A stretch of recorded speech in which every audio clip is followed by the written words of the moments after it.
भारत माता की, भारत माता की, भारत माता की। वंदे वंदे वंदे। अटल आवासीय विद्यालय मुरादाबाद के आज के इस लोकार्पण कार्यक्रम में मंच पर उपस्थित उत्तर प्रदेश सरकार में मंत्रिमंडल के मेरे वरिष्ठ सहयोगी, श्रम और सेवायोजन मंत्री सेविन राजभर जी, इसी माटी के सपूत भारतीय जनता पार्टी के प्रदेश के कर्मठ और लोकप्रिय अध्यक्ष माननीय चौधरी भूपेंद्र सिंह जी, क्षेत्रीय अध्यक्ष श्री सत्येंद्र सिसोदिया जी, क्षेत्रीय मंत्री श्री हरिओम शर्मा जी, जिलाध्यक्ष श्री आकाश पाल जी, जिला प्रभारी राजेश यादव जी, बिलारी नगर पालिका परिषद के अध्यक्ष श्री रघुराज सिंह जी, प्रमुख सचिव श्रम और सेवायोजन श्री सुंदरम जी और प्रधानाचार्य अटल आवासीय विद्यालय मुरादाबाद श्री कैलाश चंद जी, आज के इस उद्घाटन कार्यक्रम में उपस्थित मुरादाबाद जनपद से जुड़े हुए सभी उपस्थित बहनों और भाइयों, अटल आवासीय विद्यालय में अध्ययनरत छात्र छात्राओं के अभिभावकगण और प्यारे बच्चों, मैं मुरादाबाद मंडल के सभी श्रमिकों को, यहां के सभी नागरिकों को अटल आवासीय विद्यालय का यह उपहार ठीक रक्षाबंधन की पूर्व प्राप्त होने पर हृदय से बधाई देता हूं। आप सबका मैं हृदय से स्वागत करता हूं, अभिनंदन करता हूं। बहनों और भाइयों, यह वर्ष आपके लिए अत्यंत महत्वपूर्ण वर्ष है। मुरादाबाद में पूर्व प्रधानमंत्री श्री अटल बिहारी वाजपेयी जी के नाम पर देश को अपनी श्रम शक्ति के बल पर दुनिया के आर्थिक महाशक्ति के रूप में स्थापित करने वाले हमारे श्रमिकों के बच्चों के लिए वर्ल्ड क्लास इंफ्रास्ट्रक्चर के साथ अत्याधुनिक शिक्षा के बेहतरीन आवासीय केंद्र के रूप में अटल आवासीय विद्यालय का ये उपहार मुरादाबाद मंडल को प्राप्त हो रहा है। इस सदैव अटल जी की स्मृतियां इस विद्यालय के साथ जुड़ी हैं और इसका महत्व इसलिए भी बढ़ जाता है, यह वर्ष सदैव अटल बिहारी वाजपेयी जी का जन्म शताब्दी वर्ष भी है। जन्म शताब्दी वर्ष पे आप भी और यहाँ के छात्र छात्राओं के मन में पूर्व प्रधानमंत्री सदैव अटल बिहारी वाजपेयी जी की स्मृति सदैव बनी रहेगी कि उन्होंने अटल जी की शताब्दी महोत्सव के वर्ष पर स्थापित मुरादाबाद के अटल आवासीय विद्यालय में अध्ययन किया था, अपने जीवन को संवारा और सजाया था और राष्ट्र निर्माण के मार्ग में वे अपना योगदान दे रहे थे। आदरणीय प्रधानमंत्री जी की प्रेरणा से हम लोगों ने प्रदेश के अंदर तय किया था, बीओसी बोर्ड में हर एक निर्माण श्रमिक का जिसका रजिस्ट्रेशन है उसके द्वारा जो भी निर्माण कार्य किया जाता है उसका एक शेष इकट्ठा होता है जो बीओसी बोर्ड के पास जमा होता है। पैसा था, उस पैसे का बंदरबांट होता था। आदरणीय प्रधानमंत्री जी ने इस बात को कहा कि इसका बंदर बांट होने से रोकना चाहिए। इस पैसे का उपयोग श्रमिकों के बच्चों के लिए और श्रमिकों के कल्याण के लिए होना चाहिए। और मैं धन्यवाद दूंगा श्रम और सेवायोजन मंत्री को, श्री अनिल राजभर जी को, जिन्होंने जब हम लोगों ने इस संकल्पना को आगे बढ़ाया, उन्होंने उसे मूर्त रूप देकर के आज प्रदेश में 18 अटल आवासीय विद्यालय स्थापित करके 18,000 बच्चों के लिए, श्रमिकों के बच्चों के लिए 18,000 श्रमिकों के बच्चे और कोरोना कालखंड में जो बच्चे निराश्रित हो गए थे, उन बच्चों के लिए यह एक शिक्षा का एक आदर्श मॉडल दिया है अटल आवासीय विद्यालय के रूप में। बहनों और भाइयों, इस शिक्षा के प्रति डबल इंजन की सरकार की प्रतिबद्धता को दिखाता है। हम सब जानते हैं शिक्षा किसी भी सभ्य समाज की और समृद्ध समाज की आधारशिला बनती है। कोई सभ्य समाज हो या समृद्ध समाज, अगर शिक्षा उत्तम नहीं है, संस्कार युक्त नहीं है, राष्ट्रीय मूल्यों से ओतप्रोत नहीं है, तो फिर उससे उम्मीद करना कि वहां पे किसी समस्या का समाधान हो सके, वह देश के लिए कुछ उत्कृष्ट कार्य कर सके, यह कल्पना भी नहीं हो सकती। प्रधानमंत्री मोदी जी ने विजन दिया, प्रदेश की डबल इंजन की सरकार ने उसको इंप्लीमेंट किया और आज परिणाम है कि मुरादाबाद में अटल आवासीय विद्यालय बनकर के खड़ा है। आप देख सकते हैं श्रमिकों के बच्चों के लिए, अनाथ हुए बच्चों के लिए ये विद्यालय बन रहे हैं। अब मैं पूछना चाहता हूं, एक मॉडल यह है जहां पे अत्याधुनिक शिक्षा, वर्ल्ड क्लास इंफ्रास्ट्रक्चर के साथ बच्चों को लाया जाता है, उनके रहने की, खाने की, उत्तम अध्ययन अध्यापन की उत्तम व्यवस्था एक विद्यालय में। और मैं चाहूंगा इस क्षेत्र के नागरिक भी आकर के देखें कैसे क्लासरूम है, कैसे लाइब्रेरी है, कैसी लैब्स बनी हुई है, कैसे स्मार्ट क्लास बने हुए हैं, छात्रावास की कितनी उत्तम व्यवस्था है। मेस में देखिए, खान पान की व्यवस्था को देखिए और तब तुलना करिए समाजवादी पार्टी की सरकार के समय की उस अराजक व्यवस्था को, जहां विद्यालय थे लेकिन शिक्षक नहीं थे, जहां पे शिक्षक थे लेकिन छात्र नहीं थे, क्योंकि किसी को विश्वास ही नहीं था कि यहां पढ़ाई भी होगी। क्योंकि समाजवादी पार्टी का तो विश्वास ही इस बात को लेकर के था कि नकल हमारा जन्मसिद्ध अधिकार है। नकल को उन्होंने अपने जीवन का हिस्सा बनाया था और नकल करवा करके उन्होंने यहां की युवा पीढ़ी के भविष्य के साथ खिलवाड़ किया था। परिणाम था हमारे युवाओं के सामने पहचान का संकट आ खड़ा हुआ था, पहचान के संकट के दौर से गुजर रहे थे। बहनों और भाइयों, आज समाजवादी पार्टी को शिक्षा का मॉडल देखना है तो अटल आवासीय विद्यालय देखें। ऑपरेशन कायाकल्प में समाजवादी पार्टी की विरासत से 1,54,000 विद्यालय जर्जर हालत में हमें प्रदेश के अंदर प्राप्त हुए थे।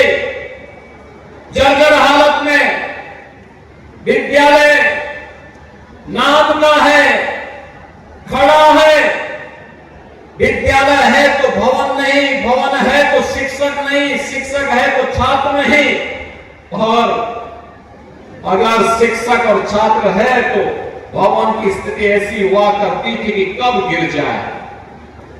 बालक बालिकाओं के लिए टॉयलेट की व्यवस्था नहीं, कोई भी अन्य व्यवस्था नहीं। लेकिन डबल इंजन की भारतीय जनता पार्टी की सरकार आई पिछले 8 वर्ष में 1,36,000 विद्यालयों को ऑपरेशन कायाकल्प के माध्यम से आधुनिक व्यवस्था के साथ जोड़ने का काम हुआ। उसकी फ्लोरिंग बनाई गई, बालक बालिकाओं के टॉयलेट बनाए गए, पेयजल की व्यवस्था की गई, डिजिटल लाइब्रेरी दी गई, लैब्स दिए गए, स्मार्ट क्लास दिए गए।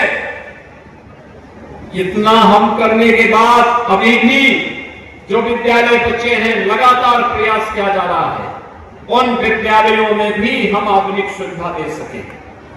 अटल आवासीय विद्यालय की तर्ज पर मुख्यमंत्री अभ्युदय विद्यालय 57 जनपदों में बनने प्रारंभ हो गए। वहां कैंपस भी 12 से 15 एकड़ क्षेत्रफल में बनाया जा रहा है। जैसे 13 से 14 एकड़ क्षेत्रफल में विद्यालय बनना है, ऐसे ही डे स्कूल के रूप में, एक इंटीग्रेटेड स्कूल मॉडल के रूप में हम लोगों ने मुख्यमंत्री अभ्युदय विद्यालय, आदरणीय प्रधानमंत्री जी की प्रेरणा से पीएम श्री विद्यालय, ये लगातार प्रदेश के अंदर बनाए जा रहे हैं। कंपोजिट विद्यालय और कस्तूरबा गांधी विद्यालय को भी अपग्रेडेशन करते हुए 8वीं से लेकर 12वीं तक उन्हें बनाने का काम युद्ध स्तर पर प्रदेश के अंदर किया गया।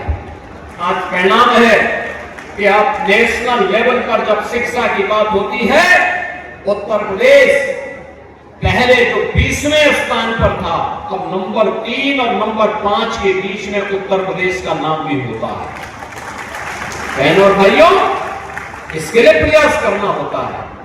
ठीक बोल रहे थे राजभर जी कि आज पीडीए के नाम पर इनको कितनी चिंता दिखाई दे रही है, कैसे जा रहे हैं और पीडीए के नाम पर पढ़ा क्या रहे हैं, पीडीए के नाम पर क्या पढ़ा रहे हैं।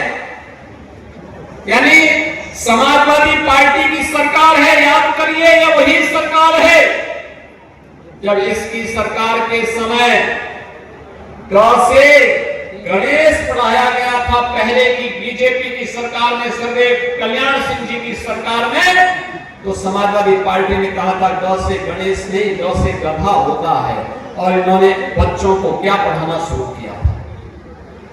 और आज भी अ का मतलब अनार से नहीं, अमरूद से नहीं, अ से क्या पढ़ाया जा रहा है।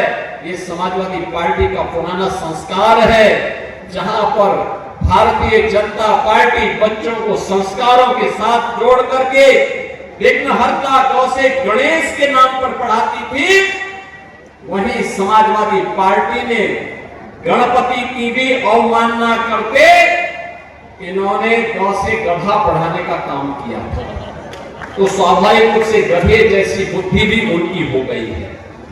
और इसीलिए आज बच्चों की शिक्षा के उन्नयन के लिए जब प्रदेश के डबल इंजन की सरकार कार्य कर रही है, तो इस समय इनके लोग जाकर के राजनीतिक गतिविधियों का केंद्र विद्यालयों को बनाना चाहते हैं।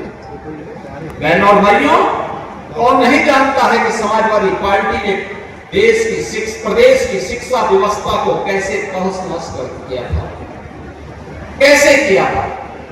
हर व्यक्ति जानता है। शिक्षा के स्तर को गिरा दिया था, शिक्षकों की भर्ती नहीं की थी, लगातार भाई भतीजे बात के नाम पर देश के अंदर पूरी व्यवस्था को छिन्न भिन्न करने का काम किया था। एक हर जिले में इनके माफिया थे। वन जनपद एक माफिया, एक जनपद एक माफिया के नाम पर, वन डिस्ट्रिक्ट वन माफिया के नाम पर प्रदेश को दंगों की आग में झोंका था, अराजकता का तांडव हुआ था। उत्तर प्रदेश के नौजवानों के सामने पहचान का संकट खड़ा हुआ था। आज उत्तर प्रदेश के नौजवानों के सामने पहचान का संकट नहीं। 8 वर्ष पहले उत्तर प्रदेश का कोई नागरिक उत्तर प्रदेश के बाहर जाता था, पहचान के संकट का मोहताज होता था, लोग उत्तर प्रदेश के नाम से चिढ़ते थे। आज 8 वर्ष के बाद मैं दावे के साथ कह सकता हूं, उत्तर प्रदेश का नौजवान, उत्तर प्रदेश का कोई नागरिक जब उत्तर प्रदेश के बाहर जाता है, सामने किसी को परिचय कोई पूछता है कहां से आए हैं, तो अगर उत्तर प्रदेश का नागरिक कहता है कि मैं उत्तर प्रदेश से हूं, तो चाहने वाले का चेहरा खिलता हुआ दिखाई देता हो, कहता हुआ उत्तर प्रदेश से। अब उत्तर प्रदेश अपनी विरासत और विकास की इस यात्रा में गौरव की अनुभूति करता है। विरासत और विकास की अद्भुत यात्रा का, शिक्षा का अद्भुत यात्रा का एक नया केंद्र बना है। वन डिस्ट्रिक्ट वन प्रोडक्ट के नाम पर अपनी पहचान बना रहा है। आज Uttar Pradesh one district one medical college के नाम पर बेहतरीन स्वास्थ्य शिक्षा का एक नया केंद्र बनकर के उभरा है। और इसलिए उत्तर प्रदेश एक नए भारत के, नए उत्तर प्रदेश के अंदर आज गवर्नर की सरकार ने जिस प्रयास को आगे बढ़ाया है, उस प्रयास में मुरादाबाद को जोड़ने का सौभाग्य मुझे सावन के इस पावन मास में प्राप्त हुआ है। इस अवसर पर मुरादाबाद वासियों को जब अटल आवासीय विद्यालय सरदार अटल बिहारी वाजपेयी जी की शताब्दी महोत्सव के अवसर पर मुरादाबाद और मंडल के वासियों को प्राप्त हो रहा है, और यह भी तब जब इसी माटी के सपूत भारतीय जनता पार्टी के प्रदेश के अध्यक्ष हों, तब यह विद्यालय यहां उसके उद्घाटन समारोह में स्वयं प्रदेश अध्यक्ष माननीय चौधरी भूपेंद्र सिंह जी स्वयं उपस्थित हैं। इस अवसर पर मैं आप सभी को के प्रति हृदय से बधाई देता हूं, अपनी शुभकामनाएं देता हूं। जो बच्चे यहां अध्ययन कर रहे हैं उनके लिए उत्तम शिक्षा की व्यवस्था है, स्पोर्ट्स की व्यवस्था है, स्किल डेवलपमेंट की व्यवस्था है। उनके अध्ययन के लिए 12वीं तक तो यह विद्यालय होगा, और आगे की पढ़ाई का खर्चा भी सीएनएन राजभर के नेतृत्व में श्रम और सेवा योजना मंत्रालय लेने को तैयार है, पूरी मजबूती के साथ लेने को तैयार है। अच्छी शिक्षा दिलाएंगे। मेडिकल के क्षेत्र में जाना चाहेगा, मेडिकल की जो इंजीनियरिंग के आईआईटी जेई में जाना चाहेगा, वहां की पढ़ाई का खर्चा हो या उच्च अध्ययन के लिए जहां कहीं भी होगा, ये सरकार, गवर्नर की सरकार अपने श्रमिकों के साथ प्रधानमंत्री मोदी जी के मंत्र सबका साथ और सबके विकास के भाव के साथ कार्य करेगी। यहां भेदभाव नहीं होता। योजना में भेदभाव किसी के साथ नहीं। हमारी योजनाएं पिक एंड चूज नहीं है, चेहरा देख करके नहीं, जाति मत मजहब क्षेत्र देख करके नहीं। हमारी योजनाएं तो प्रदेश भर के कोई भी हो, किसी भी जाति का हो, किसी भी मत का हो, किसी भी संप्रदाय का हो, किसी भी क्षेत्र का हो, उनका चेहरा देख करके नहीं, बल्कि वह प्रदेश का नागरिक है, पात्रता की श्रेणी में आता है, वो योजना में पात्रता की श्रेणी में आने पर उसको लाभ हर हाल में मिलेगा, कोई उसको वंचित नहीं कर सकता। हमारी योजनाएं तुष्टीकरण का नहीं, संतुष्टीकरण का कारण है, और संतुष्टीकरण के नहीं कारणों से जो तुष्टीकरण की नीति पर चलते थे वे परेशान हैं, क्योंकि उनकी स्थिति आज न घर की है न घाट की है। और कुंदरकी के चुनाव में मुरादाबाद वासियों में आपको हृदय से अभिनंदन करता हूं कि कुंदरकी के चुनाव ने साबित कर दिया है कि जब योजनाएं संतुष्टीकरण का कारण बनती है, कुंदरकी जैसा परिणाम भी सामने आता है। योजनाएं जब तुष्टीकरण का कारण बनती थी तो दंगा होता था, अराजकता फैलती थी, गुंडागर्दी फैलती थी। अब गुंडागर्दी नहीं, अराजकता नहीं, देश की सुरक्षा की प्रतिबद्धता इन नौजवानों के अंदर, हर नागरिक के अंदर देखने को मिलती है। ऑपरेशन सिंदूर के अंदर हमने भारत के उत्साह को देखा। प्रधानमंत्री मोदी जी के मार्गदर्शन में भारत की सेना के शौर्य और पराक्रम का लोहा दुनिया ने माना। भारत के सामर्थ्य और शक्ति का लोहा पूरी दुनिया मानने के लिए मजबूर हुई थी। और उन स्थितियों में पूरा देश जिस उत्साह और उमंग के साथ कांग्रेस, समाजवादी, आरजेडी जैसे दलों को छोड़ दें, पूरा देश प्रधानमंत्री मोदी जी के नेतृत्व में सेना का संबल बांधने के लिए, मनोबल को बढ़ाने के लिए खड़ा दिखाई दे रहा था। आज मुझे मुरादाबाद के अंदर आने का सौभाग्य प्राप्त हुआ है। आप सभी को मैं इस अवसर पर बधाई देता हूं। रक्षाबंधन और श्री कृष्ण जन्माष्टमी की भी हृदय से शुभकामनाएं देता हूं।